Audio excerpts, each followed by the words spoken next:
Hey guys, it's E-Rob. I'm back trying to record this for like the 6th time now. Had a couple audio issues. Once when I figured out how to adjust the screen here, the audio didn't come with it, so I recorded the whole video on my lunch break, didn't record.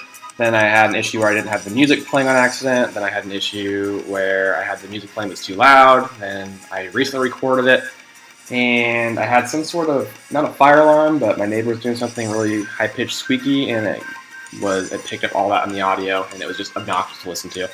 So we should have just a perfect narration. I never misspeak in these videos. I never say or and so it's going to be a flawless video from here on out. So if I sound a little annoyed, thank you for your patience. You'll also notice there's no team builder for this week, week 1 of the SBL. That's because I'm not sure what I want to do with them totally yet. I have an idea of incorporating a mock battle somehow, where I build a team and I have my rough thoughts on it. I do a mock battle, then I break down the mock battle quickly. Wouldn't be as long as a video like this because I'm not going to take my mocks as seriously. And then review my edits I made after the mock. And I kind of stole this idea from Ultra Player, where I've seen him lay out his whole team building process, not in the live format, but here's how I started out my building, my original thoughts, and then he talks about his mocks without showing them, and then explains the edits that he made. And so I really want to make them more interactive, because I find regular team builders boring just to watch, and so if there's a battle in the middle, it's showing kind of how the team evolved, I find that more interesting. So let me know if you think that's a good idea. If not, then maybe I won't make team builders. No skin off my back. So let me give you a quick rundown of the team. I feel like I've said this so many times now in my previous edits, but I have a 3 attacks agility metagross with 5DMZ. 5DMZ was for the Ferrothorn, and it didn't come. So I have a free Z move to throw off where everything resists fighting but Excadrill. I also have Meteor Mash and Zed Headbutt because that kind of nukes the rest of his team. I have a Metrodome Primarina. Can't remember all its moves. I know I had Scald, Moonblast, and HP Fire. I believe the last move was Hydro Pump, but did not end up needing to know.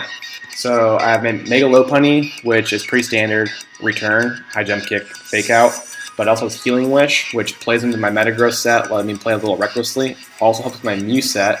I'm not going to play it as recklessly, but it's Taunt, Calm Mind, Roost, Psychic, and I was banking on this set working because I didn't think Deslord came versus my team. Not very good. In my opinion, he didn't bring it, so I guess we agreed on that. And this is really my win con, because once Excadrill's gone, Mono Psychic rips his team, and I can taunt and boost on the walls that he brought. Next I have a Crocodile, which is mostly offensive. I think it has 16 defense EVs. It's got Intimidate as its ability, and a Chocolate Berry for its item. Earthquake, Knockoff, which is for the gold app mainly, and Stealth Rock and Taunt. Taunt just in case the Ferrothorn came. I really need to keep rocks off. This thing's only goal is to knock items off and Intimidate pivot. It didn't have an amazing matchup, doesn't have a terrible matchup, but I thought it had some utility in this match. I also have the Scolipede here. I believe it was Expert Belt, 3 attacks, Baton Pass with Speed Boost. It was mostly for utility to pass speed around and possibly get off some hits late and maybe sweep up a clean weakened team. I think I had Poison Jab, Earthquake, and Rock Slide. So one thing to note with this though is that I found out in the middle of the battle I mis-EV'd it. I only had enough speed for Thundurus, which at neutral speed, which was a mistake. It should have more for delayed. I didn't even get an Adamant Nature out of that exchange, so that was a mistake on my part, but I think it'd be easy to bluff it if I need to. So on his team, big threats offensively, the Gallade and the Thundurus, fully expecting Z Thundurus, probably Darkian Z. Nasty Plot for sure. That's the set I'm really fearing, 3 attacks Nasty Plot with Z move. Gallade, always a threat. My team's not great against it. I have to either outspeed it or check it with Mew and keep Mew healthy. I have Colder Berry on Mew, just in case, but if he got tricky and brought Executor, he could have got me on that. Defensively, Golbat's my biggest worry. It's kind of a hard stop to Crocodile, Scolipede, and Mega Lopunny, so I need to be careful, and if need be, get into a Metronome battle with my Primarina to avoid it just constantly roosting in my face. So let's get into this battle here against Jarrett. Week 1, SBL, let's get off to a good start. So my lead is Mega Lopunny, anticipating anything but Glade, which is the opposite of what happens. So I can't fake out here because inner focus on Glade, close combat will knock me clean out, and I'm fully expecting him just to go for that. Why predict on turn 1? I can't knock him out with return, maybe I make a mistake and fake him out. So the obvious play here is to Mew, but I don't want Mew taking a full hit from Glade. If he guesses and goes for knockoff, or even just a close combat into knockoff, I don't want Mew taking that damage this early. I kind of want to preserve that Colder Berry for after I get a Calm Mind or something up, so I can really run through his team. So preserving that Colder Berry, while not essential, is kind of my hope here, at least for the first couple turns. So I'm going to switch out into my Crocodile, fully expecting that close combat as I mentioned, and he's going to Mega Evolve, and we'll see what he does here. He goes for a Zen Headbutt, which I don't get, but that's what happened. As I said, I would have expected the close combat. That's what I would have gone for personally. Just turn 1, don't make predictions. That's just a general rule that I've heard. And so I'm in a good spot now. I've recovered all the momentum that I had from the first turn lead. Because if you had told me he was going to lead Glade, I would have led with my Crocodile every time. So my Chople Berry, and I just want the damage on him. I have him intimidated now. So he's now going to go for the close combat. I'm going to eat my Chople Berry, and I'm going to go for Earthquake, knocking him down to 14%. This is great for me because now anything from any attack from any of my Mons knocks him out. Perfect for me. But I don't need to sack off my Crocodile just yet, but I don't need to save it for too long either. So I'm going to swap out here into Mew now that I don't have to take a full power hit from Glade. And he's going to go for close combat again. Now that my Mew is in, I'm just going to throw off here a Psychic because I don't want to reveal my set quite yet. He doesn't know what I have. I don't have an item. If he stays in, I want to knock him out. And if he doesn't, I want to get some chip on something and see kind of what his initial answer is to my Mew. He goes to Thundurus here. It takes the Psychic. Does about 43%. Gets the Death Drop. It doesn't matter. And so as I mentioned, I'm really fearing Dark EMZ. In the past, Jarrett has been an outspoken critic of my playstyle, which is generally bulky setup. Some call it stall, but I usually have some sort of boosting move, so I don't know if it's really stall. I'm usually Calm Mind, Curse, sub SD with something bulky. So this is my only thing on my whole team that can really do that, and so I'm expecting him just to try to nuke it. Not give me that chance at all, make me play offensively. My team's built offensively, and I think if he's probably thinking he can force me into an uncomfortable playstyle, he has an advantage. So I'm fully expecting a Z move here, either Darkium or Gigavolt Havoc. In my mock, I saw Gigavolt, but I still think Darkium's the better play. So I'm going to swap out here to my Crocodile, not caring that I'm going to sack it off. It's done its job. It dented Glade. Rocks would be nice, but not essential. And he's going to go for a U-turn. So that was a huge relief to see because I've now identified that he's not Z. There's no way you run Z with U-turn. I have no idea if he's physical or special or whatever, but I do know that he's not going to be Z.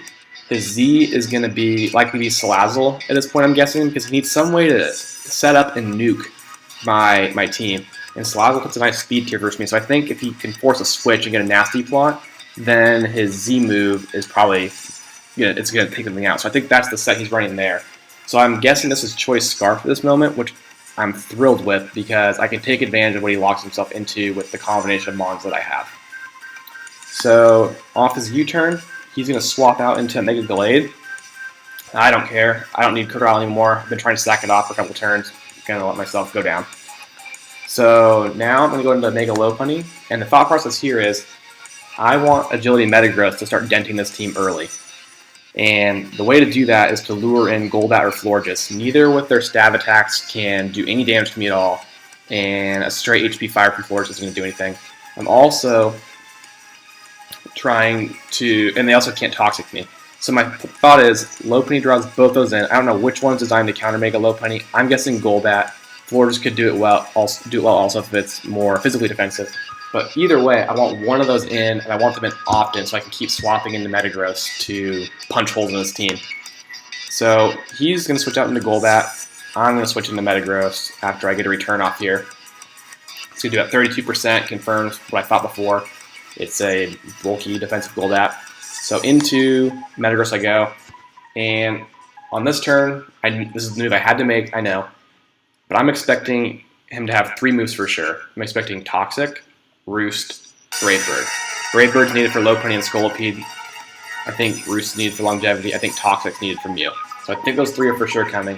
The 4th move comes down to either U-turn or Defog. I was leaning heavily towards Defog because I thought with 3 Rock League Mons you needed it.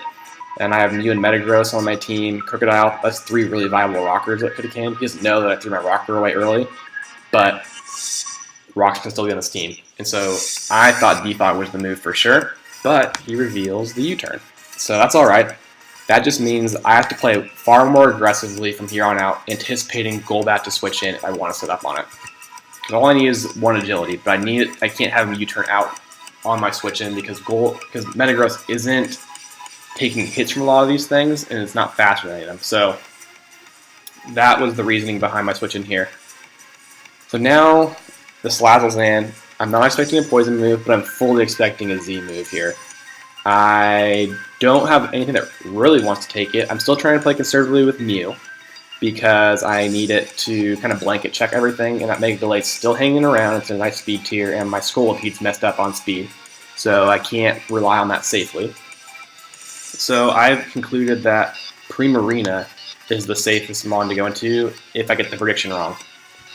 And in comes the Fire MZ. I got that right, but I was totally willing to be wrong on that one and let that Primarina go down.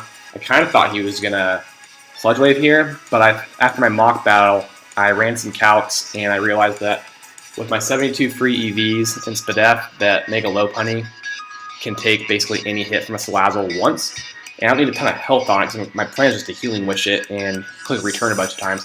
So I'm going to swap into Mega Lopunny here, trying to get offensive pressure to recreate that situation that Metagross can come in. So I'm going to swap into it here, and he's going to swap into Florges. I have no idea why he swapped into Florges. I don't get any of why he did that. Maybe this was a really especially bulky Florges, and maybe he thought that I was Scarf. That's the only thing I can rationalize. Otherwise, I don't get why he didn't just click Sludge Wave there. So in the end, though, I've created a situation I want. Florges is in instead of Golbat, but it's a free switch into Metagross. So I'm going to swap right in, and he's going to go for Protect, another move I don't quite understand. I think if you're predicting me to attack you, you go for either Synthesis or Wish and just kind of recover off the damage. And if you maybe just attack me straight out or throw off a Toxic, whatever, I don't see the benefit of Protect unless you thought I had Toxic. That's the only way I can rationalize it. Anything else, I got momentum off the turn. So now I'm in here with my Metagross, near full HP, and it's time to click Agility. He's not going to stay in. He's switching out to Excadrill, and I get the Agility up. After the match, he told me this Excadrill was designed to take a Hammer Arm or EQ after Rocks, and so he thought he had kind of baited me here, but he doesn't know that I have the almost useless Z Hammer Arm, which I'm going to throw off here because it hits nothing else on his team, and I don't want the speed drop. So I'm throwing it off right here, and we're going to knock this Excadrill out. The Excadrill is now gone, which is great. This is kind of puts me in a spot where I think Mew can clean this game up already. Mew is in a great spot. His Salazzle needs to get to +2 to really threaten me, and if I get a Calm Mind up before the Salazzle gets a chance to get in, I think it might just be game over. The Golbat and the Florges are complete setup fodder for Mew, and Gallade can't break me down. So it really comes down to, can he get lucky with flinches with his Thundurus, or break me and get set up before Mew comes in with Salazzle. So I think if I play smart, the game is heavily in my favor at this point. And he still has to come in and take out my Metagross, so how he's going to do that, I'm not sure. He's going to go into Thundurus, and at this point, I realize that's right. My Metagross is only designed to outspeed Salazzle because I want to run an Adamant Nature, so it's not outspeeding any of his Scarfers really at +2, but it's going to take a hit from most of them. So he's going to come in. As I said earlier, I thought Dark EMZ was a play he was going to have. So I'm fully expecting Dark Pulse. I know I can live comfortably, just don't get flinched. He throws it off. I go for my Zen Headbutt, don't miss, knock it out. Feeling even better now about my Mew cleaning up later because he's got 3 things that for sure can't take me out. It's down to just Salazzle, and now we're taking the luck out of it. Salazzle comes in. I'm like, okay, even better. If this thing goes down, the game is 100% over. Mew wins. He's not going to outspeed me. I'm going to throw a Zen Headbutt, not going to miss. I'm going to hit. So at this point, I know the game's over. Mew's got it with Taunt, Calm Mind, Roost. But let's just see how far Metagross can go. I'm going to Zen Headbutt, knock it down. He gets a Brave Bird off, almost knocks me out. And I throw off another one, knock it out. So really now it's becoming easier for Lopunny to sweep at this point, or clean up at this point. Forge comes in. I'm going to throw off a Meteor Mash. Really surprised it didn't live. If I got that kill there, Metagross was going to get all 6 kills after the agility. But it doesn't. So he knocks out the Metagross. Safest play for me is just to go out to make a Lopunny, click return a couple times, and clean this up. He's going to protect here just to try and extend it another turn. But ultimately it's not going to be quite enough. And I'm going to get the 2 returns here to end this game. So there's one. And in comes the McGlade, and there's the second one. So we're going to pick up a 4-0 Week 1 win against Jarrett. It was a good game, closer than it looked. It was really about positioning early in that game, and I think if he didn't go for Zen Headbutt early on, he went for anything else and kept that momentum early on that he got from the lead, it could have been a lot closer game. But I think ultimately, seeing the team he brought, Mew, I think, could have pulled this one out once Excadrill was gone. I think that was going to be the key, eliminate Excadrill. So once Excadrill went down, I think that was pretty well a game that I didn't have for sure, but was a game that I was going to be in command, and it was going to be up to me to misplay at some point for him to get back into it. So that's Week 1. Hopefully Week 2 I have a team builder. Good job to Jarrett, and I know he's going to be a strong opponent this season, and I'm expecting to see him in playoffs. Because his team is really good. He just got behind the 8 ball, and I brought a good set. So we'll see you all in Week 2. Thanks.